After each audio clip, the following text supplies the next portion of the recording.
जरासुद्धा गॅसचा वापर मी केलेला नाही आहे आणि कैरीचे मस्त असे कुरकुरीत वेफर तयार करणार आहे. ते पण आंबट, गोड, तिखट असे हे वेफर तयार करणार आहे.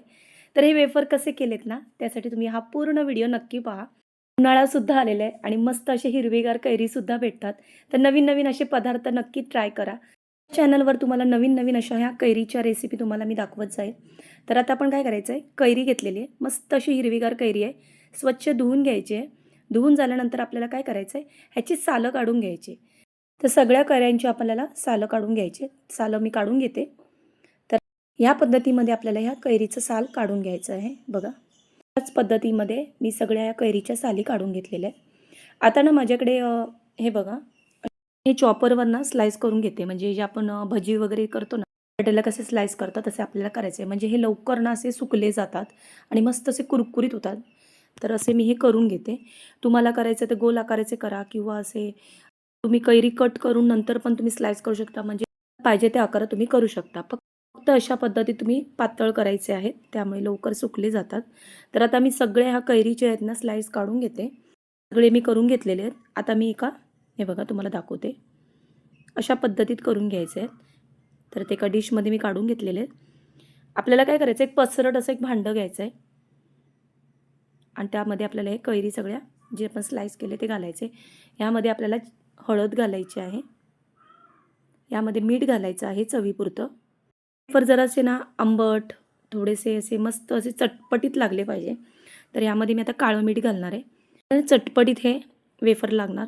यामध्ये आता मी पिठी साखरसुद्धा घालणार आहे. तर थोडीशी पिठी साखर घालायची आपल्याला आणि मोठा चमचाभर मी काळी मिरी पावडर पण घातली. काश्मीरी मिरची पावडर घातली कलरसाठी.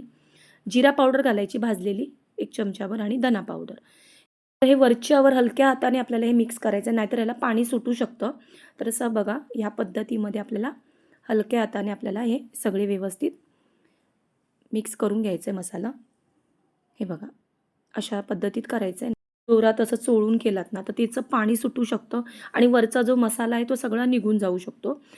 मी एकदम असे हलक्या हाताने करायचं आहे. आता मी काय करणार आहे, हे झालेलं आहे. एक डिश घेणार आहे आणि ह्यामध्ये आपल्याला असे एक-एक करून आपल्याला हे वेफर सुकवायचे आहेत बघा. तर असे ह्या डिशमध्ये मी सगळे काढून घेते. हे बघा. म्हणजे हा मसाला सगळा तसाच राहतो आणि सुकल्यानंतर मस्त असा चटपटीतपणा त्याला येतो. तर मस्त असे उन्हात मी सुकवलेत.